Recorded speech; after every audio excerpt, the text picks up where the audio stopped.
C'est la fin de l'année, c'est le moment de faire le point sur cette Citroën C3 après plusieurs milliers de kilomètres. Bienvenue dans cette nouvelle vidéo. Je vous en avais parlé en début d'année, je vous l'avais présentée et puis elle est là. Voilà, elle est là parce que c'est une petite voiture vraiment pratique et pas chère. En ces temps très difficiles, c'est l'argument premier, 15 000 €. Alors le prix a légèrement augmenté, on est à 15 850 €. Ils ont quand même augmenté le prix, malheureusement. Mais bon, ça reste un excellent rapport qualité-prix. Je ne vais pas vous faire une vidéo détaillée puisque elle est disponible sur la chaîne. Et voilà, on a commencé l'année avec la C3 et puis on la termine avec la C3. Vraiment, j'en suis très content. Après, il y a quelques points négatifs, je vais vous en parler. Et celle-ci, c'est la version U, la premier prix. Il y avait la version Plus, le milieu de gamme, et la version Max, qui a vraiment tout, qui a l'écran tactile, qui a le siège plus confortable, et c'est ça dont on va parler. On en croise beaucoup. Elle fait un carton, pourquoi? Parce qu'elle n'est pas chère. En ces temps difficiles, Citroën a pris le bon créneau du low cost parce que, ben voilà, les temps sont durs, les gens sont fauchés, il faut le dire, hein, et de plus en plus. Et les gens veulent des voitures comme ça, simple, essence, 1,2 litre, 100 chevaux, donc on a quand même 100 chevaux, même si c'est le PureTech, mais le PureTech modifié, puisqu'il a la chaîne.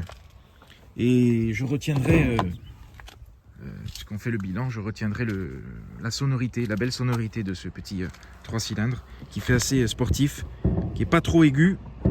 Donc voilà, il est là. Alors oui, c'est vrai que j'en avais pas parlé, ben ça résonne. C'est pas peint, hein, c'est juste à prêter. Ils ont fait l'économie jusque là, mais bon, dans un sens, on s'en fout. Donc le moteur est vraiment volontaire. Vraiment un point positif sur cette voiture. Et puis il ne faut pas oublier que maintenant, parce que PureTech, ils se sont réveillés, ils ont mis du temps, mais elle est garantie 8 ans.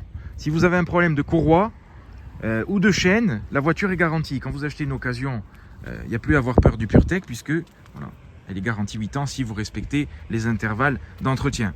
Mais c'est positif. Ils auraient dû le faire avant, ça aurait évité toute cette polémique par rapport au problème de courroie qui baigne dans l'huile. Là, en tout cas, il y a une chaîne, pas de problème avec le moteur. Alors là aussi, ça ne veut pas dire que c'est fiable. Je dis juste que sur les 8000 km, je n'ai pas eu de problème. Ça aurait pu arriver, on ne sait pas. La voiture aurait pu prendre feu. Voilà. J'en connais qui achètent des Lada dans les années 80 et la voiture prenait feu quand tu sortais de la concession. Donc voilà. Donc pas de problème pour l'instant. Puis de toute façon, comme je vous dis, elle est garantie. Donc c'est quand même rassurant. Et c'est un bon point puisque, comme je vous dis, pour 15 000 €, vous avez 100 chevaux. Vous n'avez pas une version sous-motorisée de la voiture. Donc là-dessus, je suis assez content. Le moteur est volontaire et agréable. Vraiment. Voilà, le bleu. J'aime beaucoup ce bleu Monaco. Il y a des nuances dans ce bleu selon que la voiture soit au soleil ou pas. Et puis j'aime bien son style. Alors, le bilan sur cette année, des avis que j'ai pu avoir, c'est controversé. Il y en a qui détestent et il y en a qui adorent. C'est un design clivant. Après, ce qu'il faut reconnaître, c'est qu'ils ont quand même réussi à faire en sorte que la C3 ait beaucoup plus de personnalité. Par rapport à l'ancienne, ça n'a rien à voir. On est sur un petit SUV qui a plus de style que l'ancienne C3. Même si j'aimais bien l'ancienne C3, c'était pas le rêve, quoi. Voilà. Je dis pas que cette voiture est exceptionnelle, mais en tout cas, je trouve qu'elle est bien équilibrée dans le design. Et elle en jette, quoi. Elle en jette plus que l'ancienne. Donc, ils ont quand même réussi à faire un truc assez joli, assez affirmé. Donc franchement, je suis content du design. C'est toujours un plaisir de l'utiliser. Vraiment, une voiture qui est très pratique. Alors bien évidemment, j'ai apprécié sa garde au sol, hein. Elle est vraiment haute, donc vous passez partout. C'est le point qui la différencie le plus de l'ancienne. Donc voilà, avec les grosses protections plastiques qui servent, hein. Je vous dis, j'ai eu des avis positifs et des avis très négatifs. Il y en a qui la détestent. Après, voilà, hein, on peut ne pas aimer. Mais il ne faut pas la dénigrer. Il faut remettre dans le contexte que c'est une voiture à 15 000 €. Que c'est la Dacia Sandero de l'époque, entre guillemets, puisque maintenant Dacia s'est embourgeoisée et c'est un peu les marques qui s'inversent. Et voilà, on est sur la voiture simple, qui est bien assemblée. Alors, c'est sûr que les normes techniques, le cahier des charges, n'est pas exceptionnelle au niveau de la fabrication, mais l'assemblage est bien. Elle est équilibrée, elle est symétrique. Je peux vous dire qu'il y a des voitures plus haut de gamme. Si vous regardez d'un côté la portière, il y a un écart comme ça, et puis vous allez de l'autre côté, il y a le double où il n'y a pas du tout d'écart. Les voitures sont mal assemblées, même sur des modèles plus chers. Et d'ailleurs, regardez dans les bouchons, je le dis toujours, regardez la voiture devant vous et vous allez voir des fois que, peu importe la marque, hein, que la porte de coffre, là c'est symétrique hein, d'un côté ou de l'autre, que la porte de coffre est comme ça, il y a ça d'un côté et de l'autre il n'y a rien du tout. Donc c'est mal équilibré. Alors que là il n'y a pas de problème. Donc ça déjà ça me convient. Après que ce soit simple et que ce soit du plastique, etc. à l'intérieur, je m'en fous. Franchement il n'y a pas de problème là-dessus. Au moins ça vieillira peut-être bien et c'est pas mal assemblé. C'est pas exceptionnel, c'est mieux assemblé à l'extérieur qu'à l'intérieur. Mais en tout cas c'est assez joli. Alors la Fiat Panda qui reprend la base de la C3 a un design incroyable. Ils ont réussi à faire un truc vraiment très très stylé. Voilà, il y a des grosses différences entre la Panda et la C3, même si c'est la même base. La Panda est plus originale. Là on est sur quelque chose de plus sobre, très horizontal. Mais en tout cas, ça fait le job et c'est vraiment bien. Alors, il n'y a pas de radio. Hein, c'est ça qui faisait la controverse. Il n'y a pas de radio à ces prix-là, à 15 000 €, puisque forcément, ils veulent vous pousser à la version Plus et la version Max, où il y a un écran tactile, où il y a beaucoup plus d'options, la caméra de recul, etc. Alors que là, il n'y a rien. Et puis, on a encore les vitres à manivelle à l'arrière. Mais ça aussi, qu'est-ce que je m'en fous? Voilà. Puisque quand on veut une voiture utilitaire, d'ailleurs, le siège est joli. C'est quand même pas mal.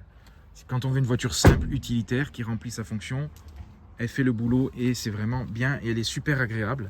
Notamment parce que l'accès à bord, et d'ailleurs j'ai recherché la brochure PDF de la voiture, vous pouvez taper un PDF Citroën C3, il va vous apparaître dans les premiers résultats. Il voulait que l'accessibilité soit optimale. Et la portière est grande à l'avant, à l'arrière, l'accessibilité est vraiment top, puisque la voiture est surélevée. Sur la version U, le siège ne se règle pas en hauteur, mais il n'y a rien à dire. Il est vraiment bien. C'est vrai que c'est là que mon avis a changé par rapport à la vidéo qui a été faite en début d'année, où j'étais vraiment emballé, puisque comme je vous dis, je remets dans le contexte du prix. Hein. Forcément, si vous me dites la voiture elle coûte 25 000 €, je dis non. Si vous me dites la voiture elle coûte 15 000 €, je dis oui. C'est le confort, voilà, le point vraiment où mon avis a changé, c'est le confort. Parce que quand je l'ai essayé, je l'ai trouvé confortable. Après plusieurs milliers de kilomètres, le confort est en retrait par rapport à l'ancienne C3. Pourquoi? Puisqu'il y a la version Max qui a un siège totalement différent, qui a une épaisseur, une mousse d'accueil. On est quand même sur les sièges Advance Comfort. Non, je crois que cela c'est pas Advance Comfort justement. Par contre, on a les suspensions à double butée hydraulique. Alors, j'ai vu sur certaines vidéos des gens qui disaient en commentaire que les suspensions à double butée hydraulique n'étaient présentes qu'à l'avant sur cette voiture. Si vous avez des infos, n'hésitez pas à le dire, je ne sais pas. Si les 4 amortisseurs, les 4 suspensions sont à double butée hydraulique ou pas. En tout cas, au niveau des suspensions, le confort est excellent. Il n'y a rien à dire, mais le siège, voilà, on est en retrait de l'ancienne C3 et on est en retrait de la version Max, forcément, puisqu'ils veulent vous pousser à prendre la version supérieure. C'est logique, hein. C'est pas pour rien qu'elle est à 15 000 €, il y a des économies partout. Après, il faut un temps d'adaptation et il faut trouver la bonne position, mais c'est agréable, ça va. Franchement, ça va, mais on n'est pas sur le summum du confort. Et c'est le point qui fait que j'aurais préféré la version Max. Et si j'avais su, j'aurais dû prendre la version Max. Voilà, j'aurais préféré. Non pas pour l'écran tactile et la radio, j'en ai rien à faire. Voilà, je l'écoute même pas. Et j'apprécie d'ailleurs le support téléphone. Et je pose toujours le téléphone. Et pourtant, je fais rentre-sort de la voiture toute la journée. Alors, pour ceux qui ne savent pas, je suis infirmier libéral. J'avais fait une vidéo avec l'ancienne C3 d'ailleurs, où je parlais de mon boulot. Et c'est vrai que le support téléphone, j'apprécie. De l'avoir sous les yeux. Alors oui, on n'a pas le droit de le regarder, mais il est là, il est posé, il ne traîne pas, il ne se balade pas partout. D'ailleurs, il y a un grand rangement au milieu. Et c'est agréable. Voilà. J'ai pris l'habitude. Et puis, vous pouvez poser au pire des papiers dessus. Enfin, quand on veut faire vite, c'est une voiture dynamique. La C4, elle est très molle. Ça n'a rien à voir. C'est un salon roulant. Vous rentrez dedans, vous n'avez plus envie de sortir. Là, rentre, sort, faire vite, dynamique. En plus, elle a le peps, cette voiture, comme je dis. Elle a le peps. Le 3 cylindres, il est vraiment dynamique. Il est vraiment agréable. C'est une voiture speed. Voiture simple. Portière simple, plastique dur. Portière légère en plus. Donc, au niveau de l'intérieur, pas de problème. J'ai apprécié les boutons qui sont disponibles directement sous la main, puisqu'il y a malheureusement les bips de maintien dans la voie et de survitesse. Donc, survitesse, attention, hein, quand je dis survitesse, c'est 52 au lieu de 50, ça bip.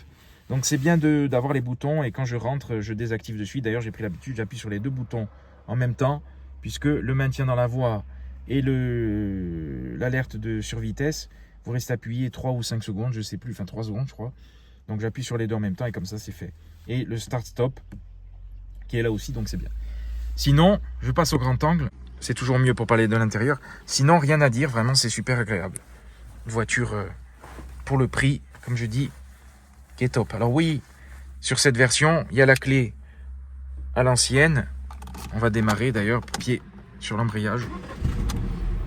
J'aime beaucoup cette sonorité parce que c'est pas trop aigu pour un 3 cylindres. Alors vous avez l'écran digital avec la jauge à essence, température, le kilométrage, la température d'eau. C'est très lisible, c'est vraiment super agréable et il n'y a pas de problème de volant qui gêne la visibilité comme chez Peugeot parce que c'est vraiment bien surélevé et je suis fan de cette voiture. Vraiment pour le prix, je trouve que c'est le daily parfait actuel, pas besoin de plus. Comme je répète, en ces temps difficiles parce que merci les taxes et merci les politiques. Voilà le bouton de clim, très simple. Alors c'est pas très qualitatif, mais franchement, on s'en fout. Comme je vous dis, on s'en fout. Le rangement, il y a des rangements. Enfin, je vais pas vous faire tout le tour de la voiture. Il y a l'autre vidéo qui est disponible. Et j'ai apprécié la boîte aussi, hein, le levier qui est surélevé. Voilà, c'est très souple, c'est très doux. Il n'y a pas de problème. Le volant est très agréable. Il n'est pas en cuir. Sur les versions supérieures, il est en cuir. Mais c'est vraiment excellent. Voilà, voiture excellente, très pratique. Bonne visibilité, on voit bien, on est surélevé. C'est simple, ça me fait penser au Vitara, comme je vous dis. Cette voiture, elle me fait penser un peu au Vitara. À l'Inis, c'est la philosophie un peu de Suzuki. Ça aurait été une Suzuki, ça m'aurait pas étonné, quoi. Il y a quand même le Bluetooth. Donc le téléphone, vous pouvez le mettre en Bluetooth. Bon, la qualité sonore est pas agréable, donc vous pouvez mettre votre musique sur le téléphone comme ça. Voilà, ça passe. Il y a quand même les boutons. Une fois que le téléphone est connecté à la voiture, donc c'est quand même bien. Et puis il y a la prise USB-C pour recharger le téléphone. Donc voilà, il y a ce qu'il faut, c'est suffisant. Il y a le radar de recul, il y a la clim à ce prix-là. Je ne vais pas répéter, j'avais fait une autre vidéo dédiée à l'absence d'écran et de radio parce que ça faisait polémique quand même. En 2025, une voiture sans radio, eh ben c'est pas grave. Voilà, franchement c'est pas grave. Comme je vous dis, moi c'est pas ce qui m'a gêné. Ce qui m'a gêné, c'est le siège parce que c'est vrai qu'il faut un temps d'adaptation et sur les longs trajets, le confort n'est pas au summum. Au summum, pourquoi? Parce que quand on est habitué à une C4 et à d'autres Citroën, l'ancienne C3, on est habitué à un confort optimal. Donc là, c'est vrai que sur le coup, j'étais emballé, mais après des longs trajets, c'est pas exceptionnel. Voilà, c'est confortable, mais en plus, comme on peut pas régler la hauteur du siège, je l'aurais limite un peu descendu. On est assis un peu haut, assis un peu camionnette, hein, comme dans un Vitara ou dans un 4x4. Donc, c'est pas le confort optimal. Voilà, j'aurais pris la version max. Si je dois changer, je prendrai une version max. La couleur, d'ailleurs je préfère la couleur unie, parce que les versions max sont bicolores. Quand vous voyez des versions bicolores, c'est que c'est les versions supérieures. Quand c'est des versions unies comme ça, c'est les versions d'entrée de gamme. Et je préfère limite la voiture unie que bicolore. Alors, après, c'est un avis personnel. Les feux ils éclairent du feu de Dieu, c'est exceptionnel. Et puis voilà, hein, les chevrons sont partout. Petit bruit de 3 cylindres. Il y a même les vrais écopes. Hein. Alors ça, c'est dingue. Voilà. Vous avez des vrais écopes. Hein. Pourtant, on n'est pas sur une voiture sportive. Les pneus, il faut y penser. On est en 205/55 16 pouces, qui est une monte répandue. Donc au niveau du prix, vous trouverez des pneus à prix bas. Voilà, il faut y penser. Ils ont fait quelque chose de cohérent. Parce que voiture à 15 000 €, si c'est pour se ruiner en pneus, pourquoi je vous dis ça? Parce que le Suzuki Ignis que j'ai eu, il faudra que je vous en parle, il avait une monte de pneus très rare. Je crois que c'était 175, 65. Enfin, je vous mettrai le... Je sais plus quelle monte c'était, mais le Suzuki Ignis, il faut le savoir, les pneus coûtent une blinde. Donc vous avez une voiture pas chère, mais vous vous ruinez en pneus. Et quand je dis ça coûte cher, ça coûte cher. Ça coûte autant qu'une sportive. Donc voilà, c'est un peu con. Alors que là, on est sur une monte répandue. Et d'ailleurs, elle est livrée en Michelin e-Primacy, qui sont très bien. Très bonne tenue de route, impeccable, pas de problème. Donc voilà, s'il veut bien me faire la mise au point, ce téléphone à la con. Et puis voilà, les poignées noires, c'est pas mal. Donc au niveau du design, comme je vous dis, j'aime bien. Pas de soucis avec la voiture, c'est vraiment super agréable. Très maniable. Pour manœuvrer, c'est le top.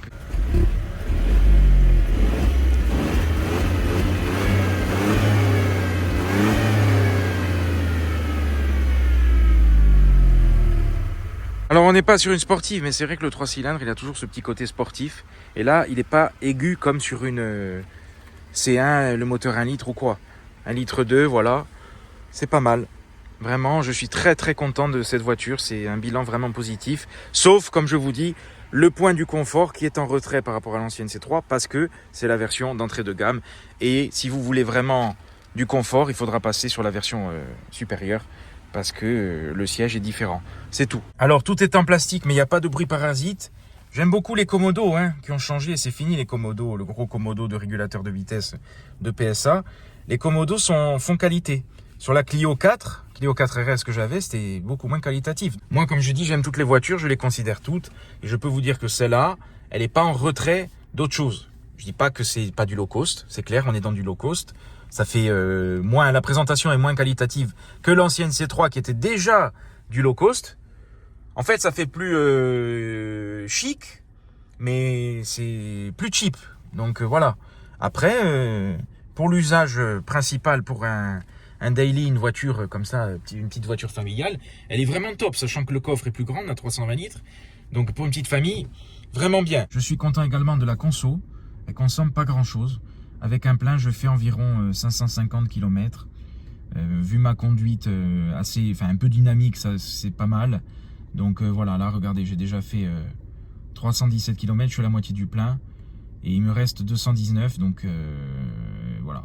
Sachant que là, voilà, la conso est montée. Alors la conso, c'est pas la conso moyenne, c'est la conso du trajet. Là, comme j'ai démarré, que je roule pas, ça c'est dommage. Il n'y a pas de compteur. D'ailleurs, vous restez là-dessus. Quand vous démarrez, en fait, elle redémarre au kilométrage. Voilà, on est vraiment sur l'ordinateur de bord simpliste. Donc, c'est la conso du trajet. Voilà. J'ai réussi à descendre à du 6 litres, voire même un peu moins. Sur nos routes, comme je dis, on est sur du sinueux. Vous faites de l'autoroute et tout, la conso descend, j'étais descendu à 5 litres, 5 litres 5 je crois, 5 litres 4, je me souviens plus, quand j'étais parti sur le continent, mais d'ailleurs très agréable sur l'autoroute, vraiment pas de problème. Donc voilà, la conso est tout à fait correcte pour un petit moteur essence comme ça, 3 cylindres. D'ailleurs on va les rouler un peu avec.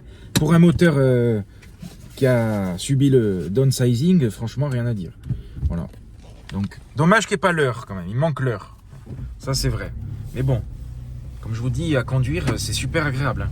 L'agrément de conduite, je trouve qu'il est quand même... Il n'est pas en retrait par rapport à l'ancienne C3, mais il est totalement différent. Bon, il faut dire que je l'avais en diesel, donc déjà, c'était pas la même chose. Mais vraiment, elle braque bien. Vu qu'on est haut, on a une bonne visibilité. Et puis c'est super agréable. Voilà, nos animaux, nos amis les bêtes, comme d'habitude. Et puis voilà, on va rouler un peu avec la voiture. Mais j'avais déjà fait la vidéo, donc... Comme je vous dis, j'aime la sonorité. 0 à 100, on est en 10 secondes quelque chose. C'est pas une sportive, c'est pas un foudre de game. En tout cas, ouais. Elle a du répondant, donc ça suffit. Pour s'engager et tout, c'est dynamique. Voilà. En plus, c'est une boîte 6, donc c'est pas mal. Et puis, j'aime sa simplicité, en fait. Vous savez, il y a un plaisir des voitures simples comme ça. Pour l'usage quotidien, c'est vraiment parfait. La C4 est très bien, mais...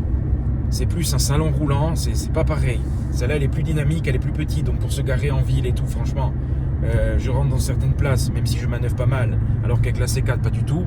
Donc, c'est vraiment super agréable, elle est assez silencieuse, l'insonorisation est minable, voilà, il n'y a pas d'insonorisation, mais vu que le moteur est pas trop bruyant et tout, c'est quand même agréable. Donc, le pavillon clair aussi, c'est bien. Donc voilà, très content de cette voiture, sauf sur le point du confort, où c'est confortable. D'ailleurs, je salue Olivier, dédicace à Olivier, qui rentre dedans et qui me dit ouais, c'est confortable quoi. Il était impressionné. Alors que moi je lui dis que pas trop, parce que je suis habitué à la C4. Quand on est habitué au summum de Citroën, on est en retrait. Voilà. Ça reste du Citroën, ça reste confortable. C'est moins ferme qu'un siège de Mazda par exemple. Le siège est moelleux d'ailleurs quand même. Le siège il n'y a rien à dire. Mais voilà, quand on est habitué à du gros confort, on est un peu en retrait par rapport à l'ancienne C3 parce que, comme je vous dis, c'est la version U et pas la version Max. Mais cela dit, je regrette pas l'achat parce que voilà, 15 000 € en location, vous pouvez sortir à 200, 220, 250 € par mois. Ça dépend des durées, des kilométrages et tout. Mais franchement, voilà, 200 € pour une voiture neuve, il y a beaucoup de familles qui ne peuvent pas se permettre plus sans apport.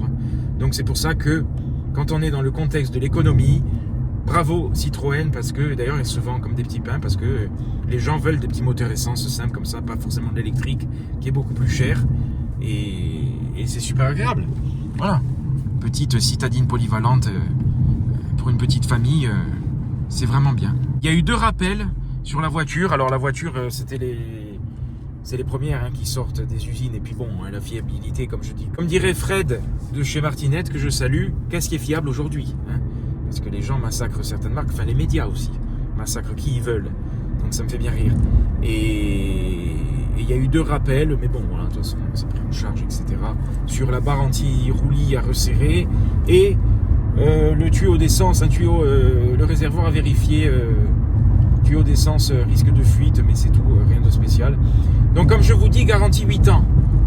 Si vous prenez un PureTech en occasion, il est garanti 8 ans. Si vous avez un problème de courroie, le tout c'est de faire l'entretien dans les règles. Stellantis a traîné, et c'est le problème. Ils auraient dû faire ça bien avant. Une prise en charge comme il se doit, parce que bon, voilà, problème de fiabilité comme ça, il faut qu'il y ait du répondant, et puis heureusement il y est maintenant. Donc celle-ci en tout cas elle a une chaîne, donc voilà, ça modifie la sonorité quand même. Donc peut-être pour ça que c'est un peu plus métallique, mais il n'y a pas trop de vibrations. Ça vibre quand même, mais ça va quand elle démarre surtout. Et puis voilà, je suis vraiment content parce que c'est une voiture, comme je vous dis, simple, efficace, pratique. Voilà, très pratique. Il n'y a rien à dire. Même pour faire de la route, ça tend quand même dans les virages. Ça tend plus que l'ancienne C3. Il faut le savoir. L'ancienne C3 est peut-être plus dynamique, même si elle n'est pas dynamique. On est chez Citroën, mais voilà, à Nice. Voilà, spécialiste du poulet ici. Alors je vous montre ce que ça donne de nuit. Et en fait la vidéo s'est coupée parce que l'iPhone surchauffait comme d'habitude, et pourtant c'est l'hiver, même s'il fait bon, il a vraiment un problème. Mais je vous disais, le roi du poulet à côté du Suzuki Ignis, puisqu'il y a un très bon poulayeur, un très bon poulastreur. Voilà, donc il y a de très très bons poulets à côté du Suzuki Ignis. Voilà, pour ceux qui... C'est route de Calvi, pour ceux qui passent par là. Alors, plein phare, voilà, ça éclaire très très bien. Pour une voiture à 15 000 €, je peux vous dire que l'éclairage n'est pas en reste. Là, tu le vois, les sangliers. Voilà ce que ça donne de nuit. Je ne sais pas si vous allez voir grand chose avec les cabines du téléphérique qui nous passe sur la tête. Je vous mets pas qu'elle tombe. Je vous fais un petit tour de la voiture pour vous montrer les phares. Donc voilà, n'hésitez pas à me donner vos avis et vos retours d'expérience si vous avez acheté une C3 ou si vous comptez l'acheter ou pas. J'aime bien le dessin des feux, nouvelle signature de Citroën. Attention que ça se casse pas la gueule. Angélus, le téléphérus. Et puis voilà, à l'intérieur, je vais mettre un peu de lumière. Voilà le petit écran qu'on a en face des yeux, qui est très lisible. Voiture, très bon rapport qualité-prix. C'est très rare sur le marché, une voiture à 15 000 € de nos jours, donc ça fait plaisir. Bravo Citroën, merci à vous d'avoir regardé cette vidéo. Et puis je vous dis bonne soirée, bonne nuit.